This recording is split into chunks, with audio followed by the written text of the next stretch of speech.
Hey there, what up ladies and gents, it's your favorite Asian robot. Okay, what I'm going to show you guys today is the build that I've been using in the Gauntlet.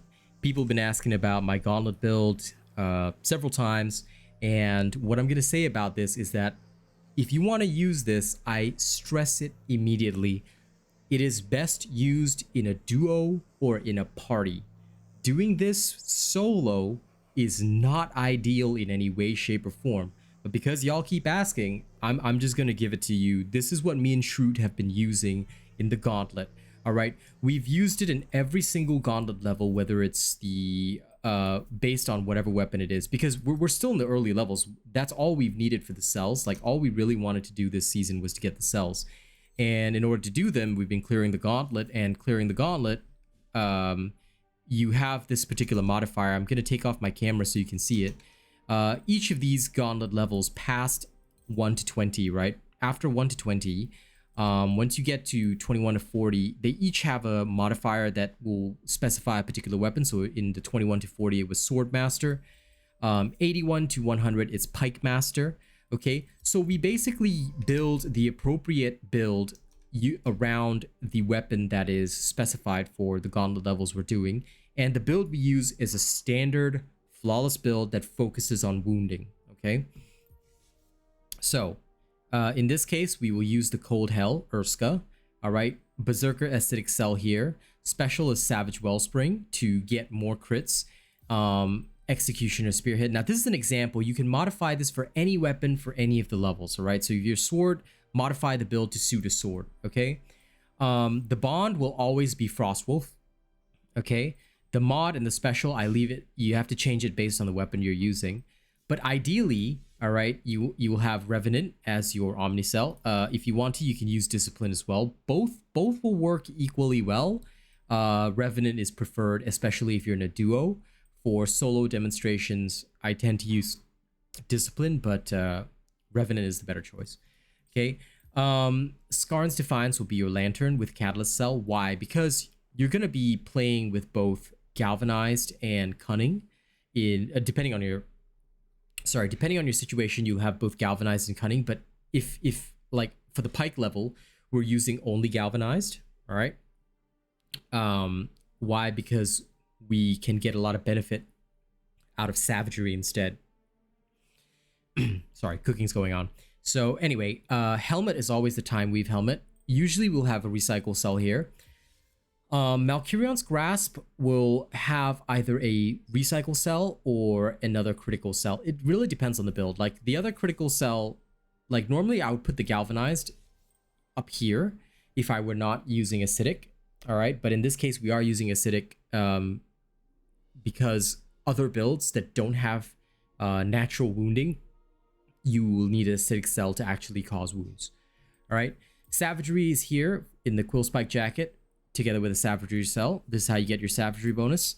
And Time Weave Leggings with a Berserker Cell will basically round out the build. Okay, so overall, what you're going to have is 6 Berserker, 6 Predator, Catalyst, okay, to make your potions worthwhile, Galvanized, all right, to take advantage of the Skarn's Defiance and the Frostwolf bond, and the Acidic will help you wound, even if you're not using a Pike, and Recycle will be the final piece of the puzzle. Recycle will usually just help you buff your damage. Other than for the repeaters and chain blades, I recommend keeping Recycle at +3. All right, for the others, you can go 6, meaning for Recycle, for the chain blades and repeaters, go +6. Okay, now how is this build applied in actual combat? Well, let me just demonstrate it to you. We'll just go to a Gauntlet level I've already beaten. Again, I cannot state this enough. Please use this in a duo. It is way better with a teammate because you can stagger lock a lot easier. Going at the Gauntlet solo is never a recommended thing. That's why you have to find guilds, you have to find people that you can work with to handle the Gauntlet. You don't want to do it alone. Okay. Now, when it comes to this demonstration, what I'm going to show you is basically what we do, what we generally do in the Gauntlet. And I'll treat it as if it was a duo situation, even though I'm solo. Okay. But if you have a team of 4, okay, this gets a lot better because the gauntlet is over in a couple of seconds. All right, it's really fast if you're in a team of 4. Okay.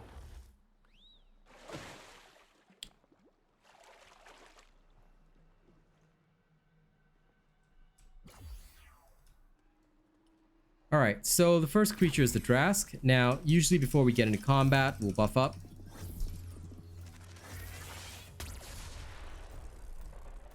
Okay, is it done? Great. So the first things first, we want to get a wound. As soon as you get a wound, what you want to do is you want to start focusing on that wounded part. Why? Because that's how you stagger lock the behemoth. Okay. Now, unfortunately, in this particular case, like I said, it's a lot easier if you have somebody else rather than just being alone, because you'll be able to cause more wounds together as a team and stagger lock the behemoth a lot easier. All right, when you're alone, all of this is on you. Not exactly the funnest thing, but thankfully, due to the Pike Master bonus modifier, which makes the early stages of the gauntlet, early stages meaning up to about level, I think, 140, I can't remember exactly, it makes it really easy because all you got to do is just stagger lock and you're good to go. Now, once it's down, you want to be casting your Revenant, all right, for the additional damage boost. Keep up your Savage Wellspring like so, and your potions will basically do the rest for you, all right? Assuming you're not solo, all right, you usually be able to get multiple part breaks and just basically shatter everything. All right, like I said, the gauntlet is really tough to do on your own, so it's kind of pointless to do it on your own. Please at least have a duo. Okay, just having one other person there basically makes this a cakewalk, and you will have seen that on several of the streams where me and Shoot were doing this duo. Again, really sorry. We're cooking right now, but this is the only time I have to film because it's summer in Australia and it's very bloody hot. So I can't film during the daytime. Okay, you want to be very aware of your potion timers, especially if you're solo. If we're in a duo, right, usually we kill 2 behemoths before the potions even run out. But since I'm solo and there's not much I can do, you know, we have to do it this way. Now, if you take a hit, it's okay, but you want to be very aware that taking a hit is going to reduce your Predator bonus. You don't really want that if you can avoid it. So please try and avoid it, is what I'm saying, okay? Get your Revenant up to speed ASAP. And just keep attacking. That's all you have to do. Just attack consistently, all right? And enjoy your bonuses. That's all it takes, really. And the creature will usually be stagger locked. All right, this is literally all we've been doing. And once the creature is wounded, don't forget your savagery procs double everything. Stagger damage, all that stuff. The creatures usually will not be getting up. Once they're down, they're not getting up. Okay, end of story. And you just repeat this. You just do this and repeat it ad nauseum, and you're good. You're literally good to go. I can't remember where the next creature is. Is it up here? Yeah, it is. Everybody. Okay, like I said, in a duo, usually, right, we don't even have to worry about this. All right. If it's a creature with a known interrupt, what I'll do is I'll usually just shield up. There we go. That was a unfortunately terrible shield placement choice, but whatever. So all we do is go in. Usually after a stagger, I'll trigger the Savage Wellspring, Revenant, and just keep comboing. Again, like so. And you just keep stagger locking the behemoth. That's it. That's all you do.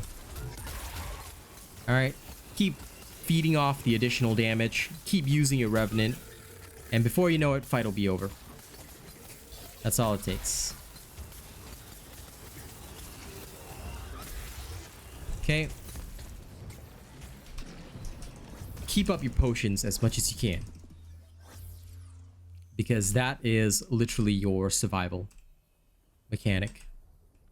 The potions are your lifeline. There.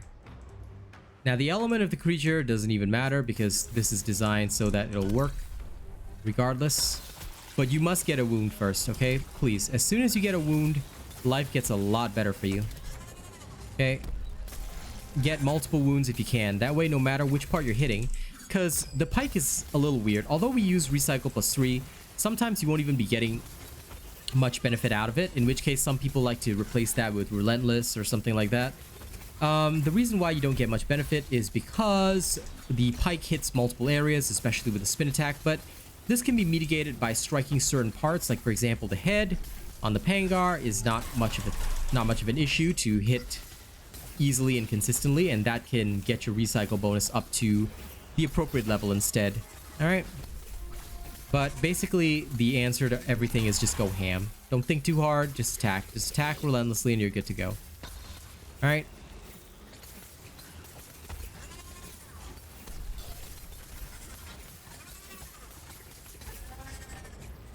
There. Now at the end of this, I'm going to teach you a small but simple modification that you can use. If you're not comfortable with wounding, I'll show you how to set it such that you use overpower instead, which can also be just fine. Like if you're not comfortable to wound, all right, and go for savagery instead. Oh shit, my potions didn't run out. Okay, well never mind. We'll go at this hard.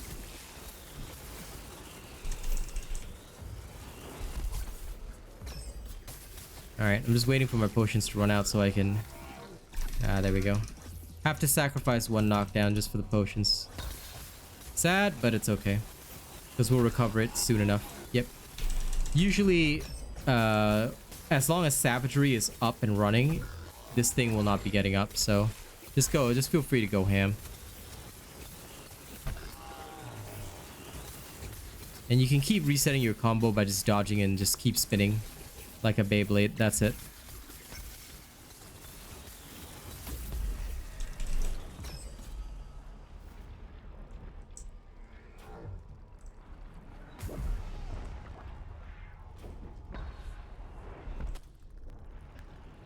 Try to avoid taking hits so you don't lose your predator, but if you do, it's okay. Like even I occasionally take hits. Like earlier, I was trying to get a perfect dodge just so that this thing would get pissed off, but doesn't matter. After the knockdown, I immediately trigger Revenant to make the fight go faster.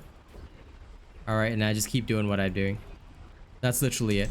Again, I don't recommend doing this solo, but it is what it is. Alright. And for those that watch this far, bonus treat, I'm going to show you how to modify this for overpower. Alright. Right after this, I'll show you the modification, and you guys can see that.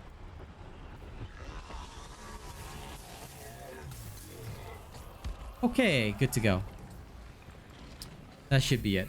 So that's basically how you do it.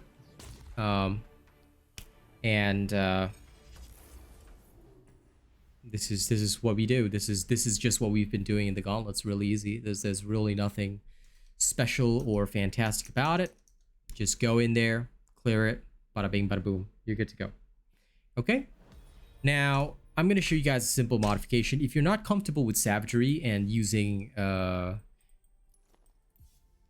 wounds, just switch this to Time Weave Robes, get overpower in here, and you're good to go. This is the modification. Then up here, instead of acidic, let's say that you're on one of the weapons that uses +3 recycle instead of the usual +6. That's totally okay. What I would recommend doing is that up here, okay, instead of acidic and instead of recycle or anything like that, what you can also do is you can also use Rage Hunter. Okay, this can help. I don't recommend using reduce or any of that. I would suggest strongly Rage Hunter. Okay, or if you are, say, using Galvanized already, there's no further way to increase your crits. But did you know, if you're playing flawlessly, you can technically squeeze in a little bit more crit rate by using Fortress up here. So this is another option, okay? If you're assuming that you're using a +3 recycle weapon and you don't want to use wounds, all right? This is how to modify it, and it's a very simple modification. So I hope that information helps. This is what your stats will look like at the end. Okay, let me show you the perks. This is what your perks will look like at the end, all right? And now you're using overpower instead of savagery. Simple, easy. Okay, that's about it. That's about it for this, and I hope this Gauntlet build helps those of you guys who are struggling with this. Thank you very much. Don't forget to like, share, and subscribe as always, all right? If you want to see more Dauntless content, make sure to support my Dauntless videos as much as you possibly can. All right. That is all I can ask you for while I'm working on Wild Hearts right now. And if you want to support us further, you know, you can always listen to my music on Spotify. It's free. Okay. If you don't want to go by the free path, you want to pay to win a little bit, you want to help me make more content, donate, send tips. You can send super chats on stream. You can join as a channel member. All of this really helps us out. In fact, just $5 a month can basically keep us running. So if everybody could contribute $5, like literally we'd have no problems. Okay, last but not least, we give our thanks to the channel members who make this possible. All right, let me just go all the way up here and activate my listing of the channel members. Always got to give thanks, because these people are the ones that are really genuinely keeping us running. Okay, you guys ready? Starting right at the top, we've got Death Donnie 982 at Plus Ultra. We've got I Am Step, Jerry Fast, Rogue Assassin, Oh Mr. Cream Puff, and Zach MG at Prestige. Thank you guys so much.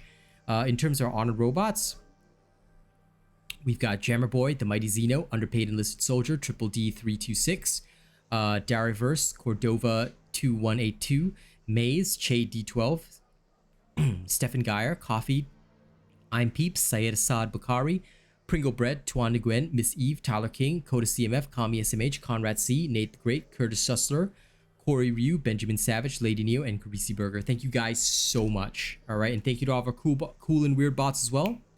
I'll see you on the next one, okay? Y'all stay happy.